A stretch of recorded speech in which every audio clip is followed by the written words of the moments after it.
Bienvenue dans les Murmures de l'âme, le podcast de Magique Kiffeuse. Je suis Julie et je vais te conter des histoires vibrantes. Ici, les mots deviennent énergie. Les histoires inspirent, sèment des graines en douceur. Et ta vérité intérieure retrouve sa voix. Respire, écoute, ressens. Que la magie commence.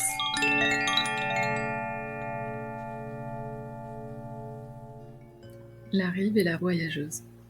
Dans un royaume où les rivières murmuraient des contes aux étoiles et où les saules laissaient tomber des perles de lumière dans l'herbe, vivait une jeune femme nommée Maya, surnommée la passeuse. Son rôle, aussi ancien que les courants qui sculptaient la terre, était de guider les âmes perdues vers les rives de leurs rêves. Chaque aube, elle quittait sa modeste cabane de bois, une rame dans une main, une lanterne dans l'autre, pour traverser les flots agités et porter les espoirs des autres.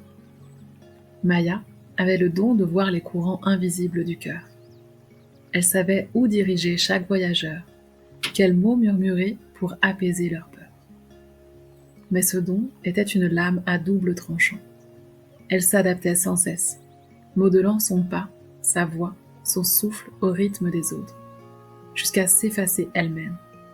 Son propre cœur, comme une barque abandonnée sur une berge oubliée, dérivait loin des rivages qu'elle n'osait nommer. Maya vivait dans un tourbillon d'attente.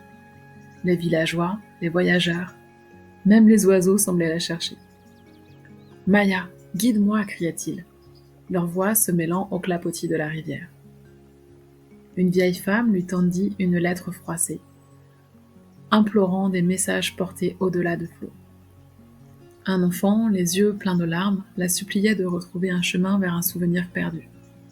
Un marchand, pressé, exigeait qu'elle l'emmène à une île d'abondance, ignorant ses épaules voûtées par la fatigue.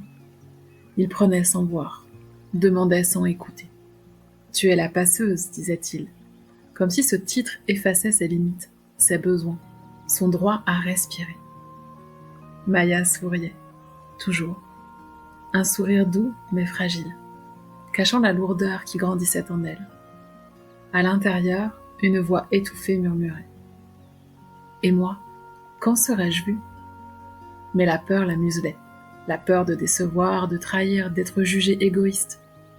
Alors elle donnait, encore et encore, jusqu'à ce que ses mains tremblent et que ses rêves s'effacent sous le poids des leurs. Chaque soir, seule dans sa cabane, Maya s'asseyait près de la rivière, les pieds dans l'eau froide. Elle fixait son reflet, mais il lui semblait flou, comme si elle n'était qu'un écho des autres. Elle ressentait un vide, une fatigue qui n'était pas seulement celle du corps, mais celle de l'âme. Elle voulait crier, danser et rire comme l'enfant qu'elle avait été, celle qui courait dans les champs de coquelicots sans se soucier du regard d'autrui. Mais cet enfant semblait perdu, noyé dans les courants qu'elle traversait pour les autres.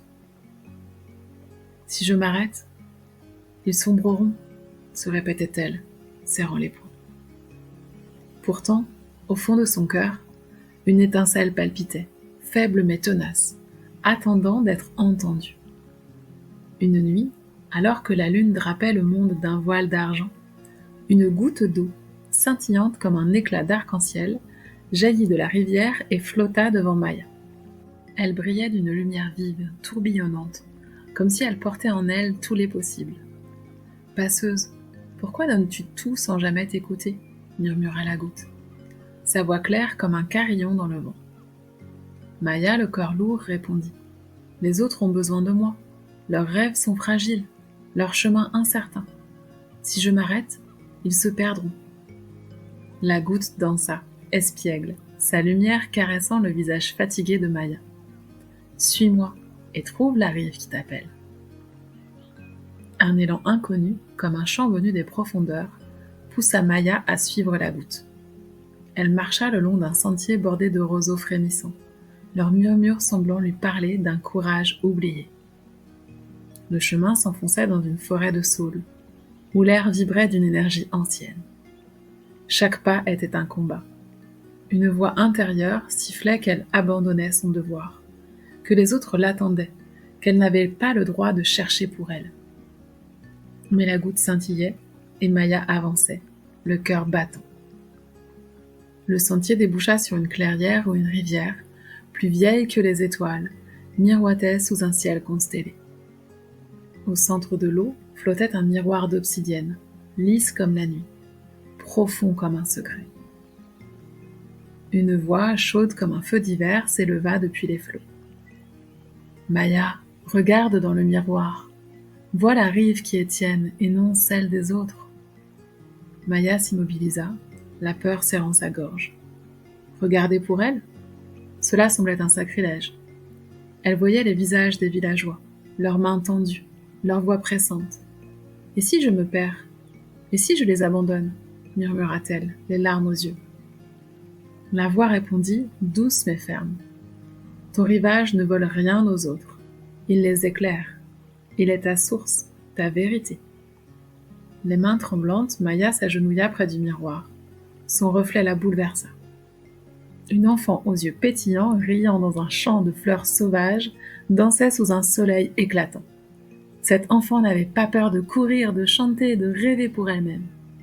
Les souvenirs affluèrent, des jours où Maya peignait des arcs-en-ciel sur des pierres, où elle inventait des histoires pour les nuages.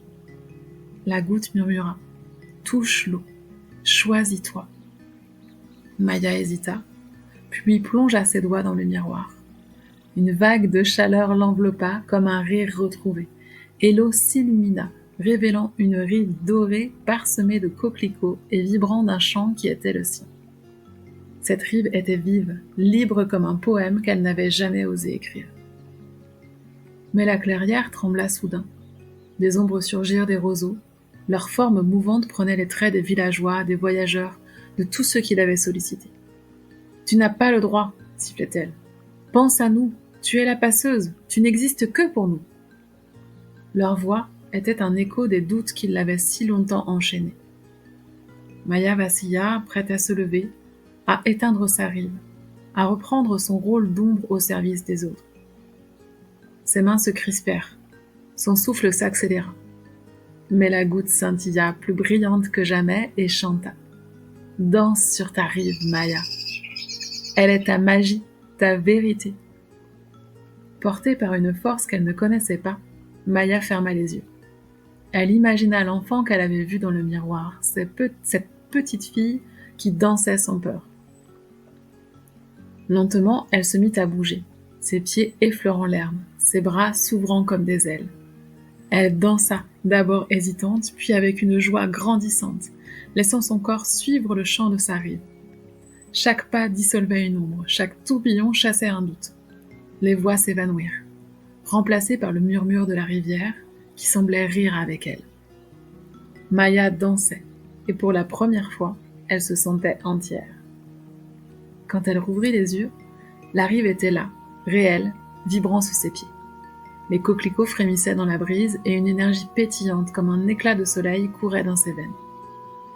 Elle rit, un rire clair, celui de l'enfant qu'elle avait retrouvé. La voix de la rivière murmura. « Garde cette rive en ton cœur, passeuse. Elle est ton refuge, ta magie.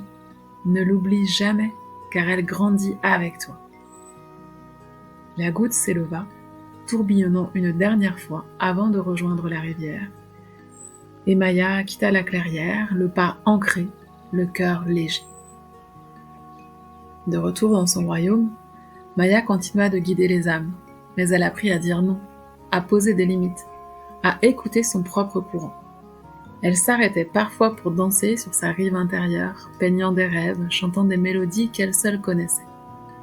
Les voyageurs, touchés par sa lumière nouvelle, trouvèrent leur chemin avec plus de courage, comme si son audace les inspirait.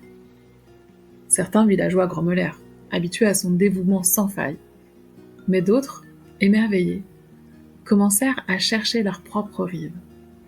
Et chaque nuit, sous un ciel d'étoiles, Maya s'asseyait près de la rivière, un sourire aux lèvres, se demandant quel nouveau rivage elle oserait explorer, quel chant elle ferait naître. Et toi, voyageur ou voyageuse, quelle rive feras-tu chanter pour ton cœur ?